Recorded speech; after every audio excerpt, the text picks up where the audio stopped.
Hello everybody and welcome to Books with Ike. My name is Isaac and today I'm going to be doing my January and February wrap-up. So I read 4 books in January and 2 books in February. So without further ado, I'm just going to get on into them. And so the first book I read in January was The Merciful Crow by Margaret Owen. And this is a YA high fantasy set in a world with a caste system based on different sorts of birds. And the lowest of the castes is the crows, who are the only people with an immunity to the sinner's plague, and as such they are responsible for dealing with the bodies of plague victims. And this follows a girl named Fi, who is the daughter of a crow chief, and the crows are called to the royal palace to take care of the bodies of the prince and his bodyguard. But it turns out that the prince and his bodyguard are not actually dead, they are faking their deaths to flee from assassination attempts, and they want the crows to take them to their allies.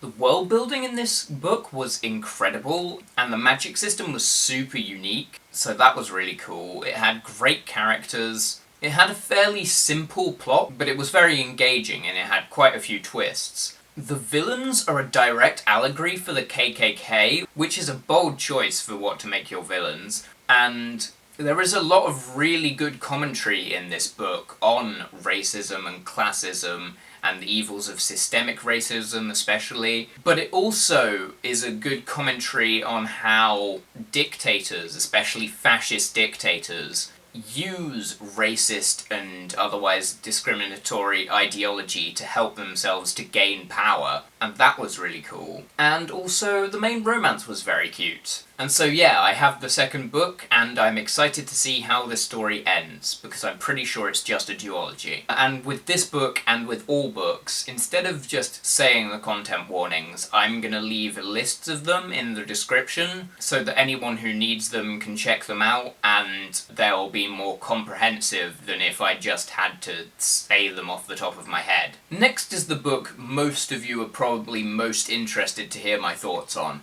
and that is of course The Way of Kings by Brandon Sanderson. Now, I was dragged into reading Sanderson kicking and screaming. I really didn't want to. I thought he'd be overhyped. I didn't want to get myself invested in the Cosmere because it's not finished and it won't be finished for 30 years probably. And then I saw some art of the Parshendi and I decided I had to read the Stormlight Archive. And luckily, I had a free ebook of The Way of Kings from Tor, and so I read it. It's wild that I managed to read 4 books this month, and one of them was over 1,000 pages long, and I only read 2 books in February, and both of them were under 500 pages.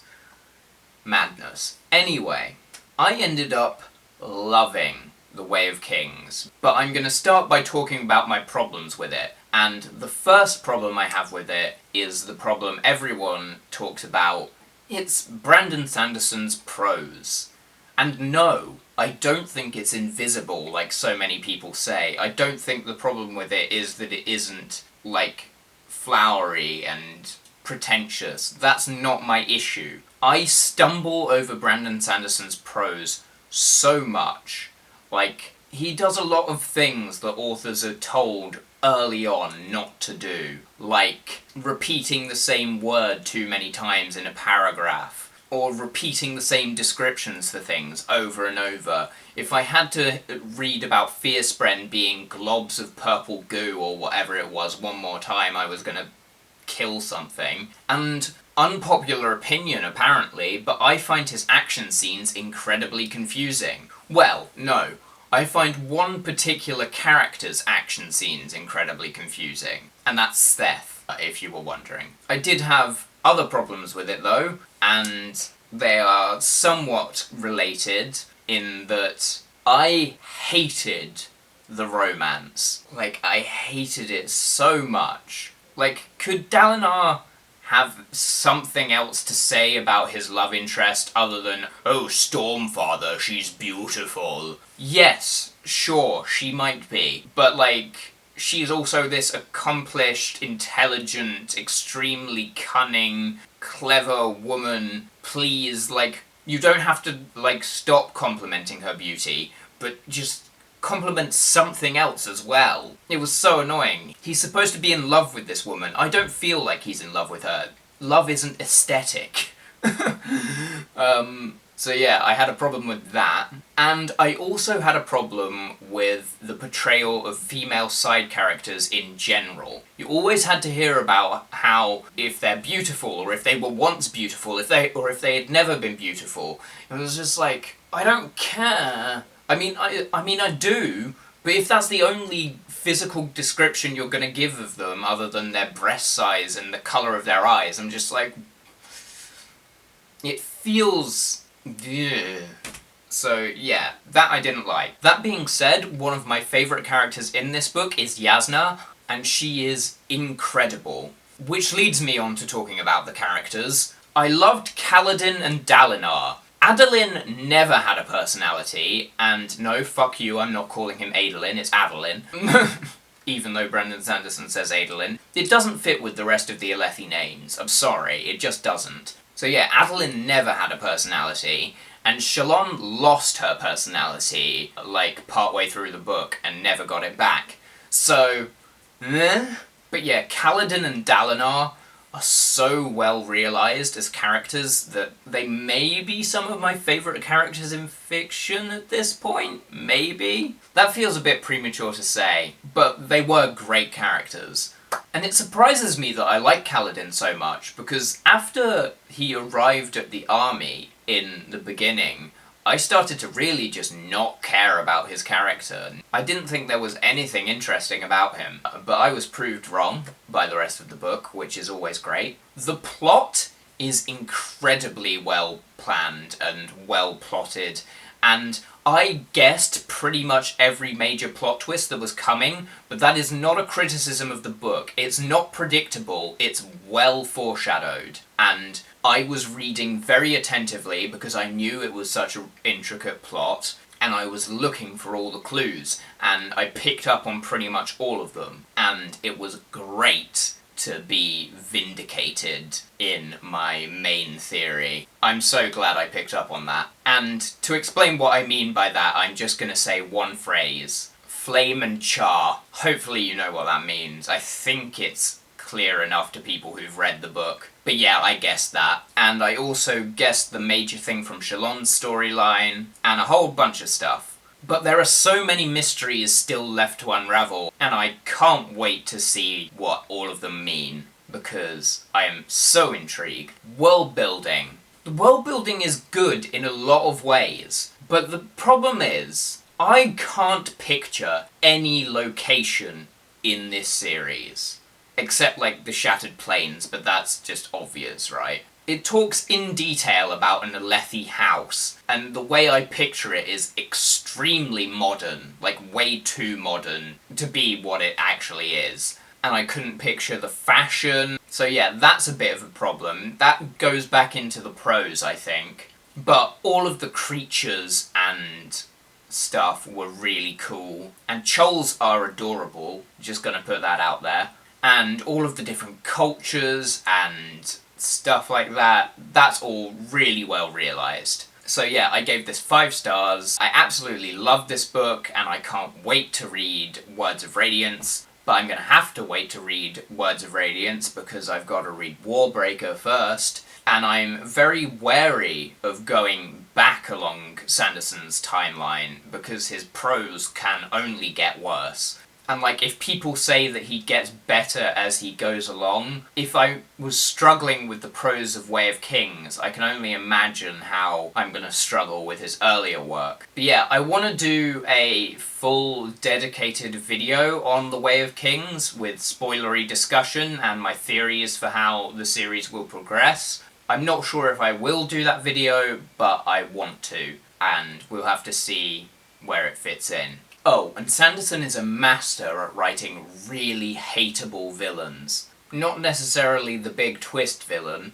but the ones from Kaladin's past. Oh, I hate one of them so much. Just the worst person ever. and I can't say much more than that, but yeah, the villains introduced in this book were so hateable, without being over-the-top evil. Next I have Gold Wings Rising by Alex London, the third and final book in the Skybound trilogy. And the Skybound trilogy is a YA high fantasy set in the land of Uztar, where every aspect of society revolves around birds of prey. And the most important, deadly and feared of these birds of prey is called the Ghost Eagle. And the first book, Black Wings Beating, follows a pair of twins called Bryson and Kylie, who have to go into the mountains and capture a Ghost Eagle. And meanwhile, an army of religious fanatics called the Kartami, who believe the capture and training of birds is blasphemous, are marching on Uztar, intent on wiping out the falconers and the birds that dare obey them. And so I enjoyed Black Wings Beating, but had problems with it. I loved the second book, and I also loved this book, but not quite as much as the second book. I gave this 4.5 stars. Obviously the development for the main characters was great, and also the side characters were very compelling as well. But there is one character who was a great character in the second book, but in this book he is just... nothing about him makes sense. He just exists to be a plot device, and that's really annoying. So yeah, I hated that character. The romance was still adorable. The plot itself was good, but it was a bit meandering and repetitive. But overall, there were lots of, insane twists and reveals in this story that I definitely didn't expect. And I think ultimately, the way this series resolves and the message of that ending is great. And this has great portrayals of cycles of abuse and generational trauma, and it does that really, really well. And while I didn't see any of the reveals or the twists coming, the foreshadowing for it was really well done. And overall, the book itself is very emotional and, I would say, very cathartic and fulfilling. Which, from the first two books you maybe don't expect. And obviously, I'm not an authority on this, so take my opinion with a grain of salt, but this book has what I think is a great portrayal of someone adapting to a new disability, but I would look for Own Voices reviews on that front. But yeah, there are a lot of potential triggers for this series, so do check the description for the content warnings. And then the last book I read in January was The Smoke Thieves by Sally Green, and when I first picked this up, I wasn't expecting it to be as long as it is. It's deceptively chunky. It looks like your typical, 400-page book. No, this is nearly 500 pages. Obviously that's not super long, it's just longer than I thought. But anyway, this is another YA high fantasy. So this is set across 3 kingdoms. There is Brigant, Calidor, and Pitoria. And so, Calidor used to be a part of Brigant, but was given to the previous king's younger son, and so that sparked a civil war between them. And the war has been on pause for a few years at this point, because Brigant was soundly defeated. And so King Aloysius of Brigant is marrying off his daughter Catherine to the Prince of Pitoria, Prince Zane, presumably to secure an alliance so they can, take on Calidor together. And then Catherine's bodyguard Ambrose is investigating why his sister was executed, which risks him being branded as a traitor. And then in Calidor there is a boy called March, who is one of the last remaining Abask people, and the Abasks were wiped out in the war between Brigant and Calidor, and so March wants revenge on the Prince of Calidor for failing to save his people. And then in Pitoria, the bastard son of a merchant called Edion seeks the advice of a fortune teller, and she gives him some strange and unsettling predictions. And then in the north of Pitoria, there is a girl called Tash, who helps her adopted father Gravel to hunt demons for their smoke, which is a potent drug. So yeah, there's a lot going on in this story, and I think it would definitely appeal to readers of adult fantasy a lot, because there's a big focus on conspiracies and politics, and the interconnectedness of this world. It's very intricately constructed. I thought the characters were great. Predictably, my favourite was Edion, who is this troubled gay rake, But I also loved Catherine a lot, which I didn't expect from her first few chapters. I did not like the romance in this book. Ambrose's obsession with Catherine is so grating and annoying, and it's practically all he ever thinks about, which is just the worst, and it makes him so jealous of other characters who are much better. So yeah, I didn't like him. And Edion's romance, while significantly better, was also not great, but it's not the worst thing in the world. So yeah, like I implied, I really loved the politicking and the alliance building, and the world building is really interesting. There are a lot of mysteries about the world building that I want answers to, and so I'm looking forward to see how they unravel in the later books. The action scenes are really intense, and the climax of this book is incredible. I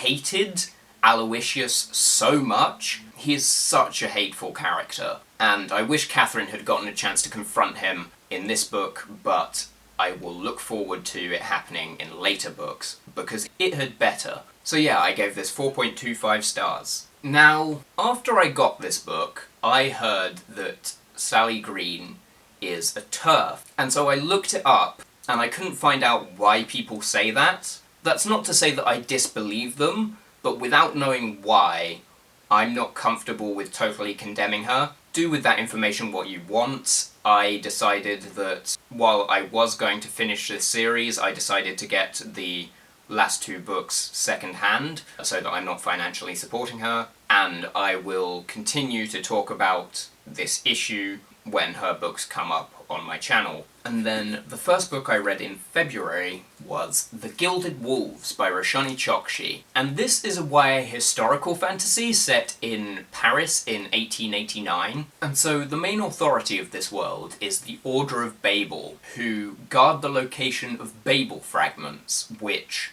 as the name suggests, are the remnants of the Tower of Babel, and they are what give humanity magic powers, which are called forging, and magic is believed to be God-given. And this follows a man named Séverin, who is a deposed heir of one of the houses of the Order, who is seeking to reclaim his title. He has a bunch of friends helping him. There is his adopted brother Tristan. There is a girl called Layla, who has a dark secret and can read the history of objects. There is a historian called Enrique, who wants to be part of the Filipino Revolution against Spain. And there is also a Jewish girl called Zofia, who was kicked out of her old school for arson, and they become involved with one of the patriarchs of the Order of Babel, Hypnos, after they rob him of an artifact, which turns out to be extremely important.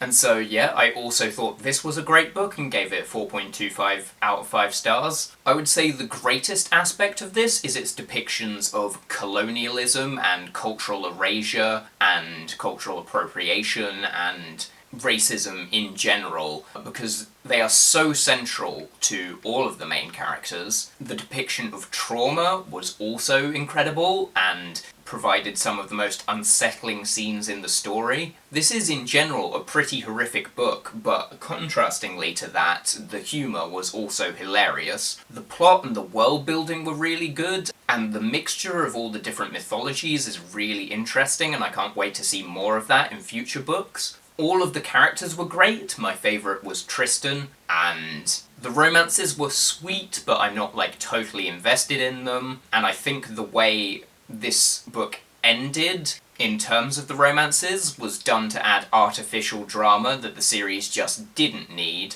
But that being said, in terms of plot, there were some very intriguing mysteries set up, and I can't wait to see where they go. I think my main problem with this book is that a couple of the puzzles were really easy to work out, and it was just frustrating to have to wait for the characters to catch up with the reader, and unfortunately the climactic puzzle of this story is one of these, and the answer is so obvious, and so that's really annoying. And I would look up Own Voices reviews once again, but in my opinion the portrayal of autism in this book was also great. So yeah, all around it was very good. And finally, the last book I read in February was Ace of Shades by Amanda Foody. And so, from what I can gather about the setting, this is an alternate universe urban fantasy, I think. And I'll explain what I mean by that in a second. But this is about a girl called N, whose mother, before she leaves for New Reigns, the infamous city of sin, tells her, "If I'm not back in 2 months, I'm dead."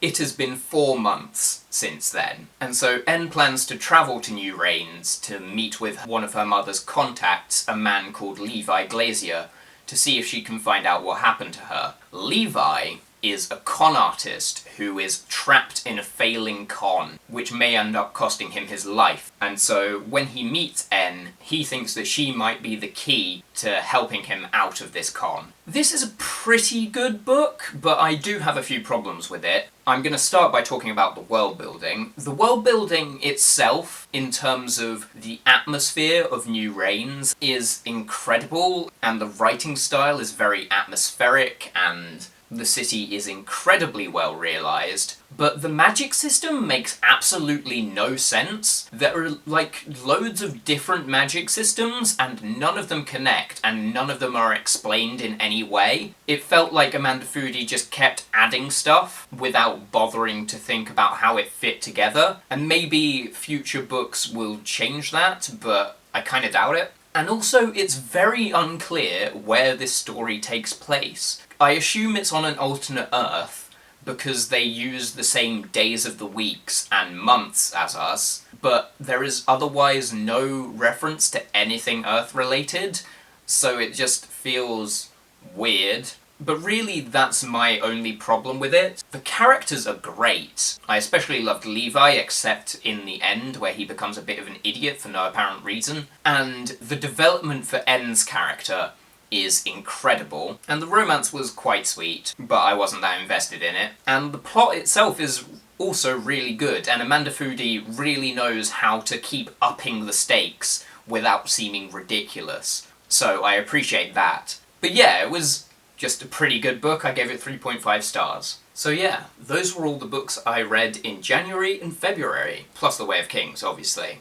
If you've read any of these books, I'd love to hear what you thought about them, so please leave that in the comments below. And also tell me what are some books that you've read, not necessarily in January and February, but just recently. If you liked this video, be sure to give it a thumbs up and consider subscribing to my channel. You can follow me on Twitter or add me as a friend on Goodreads if you feel like it. Links to both of those in the description. And I will hopefully have another video up soon. It will probably be my next anticipated releases video, but it might be something else. But until then, thank you for watching. I've been Isaac, and this has been Books with Ike. Goodbye.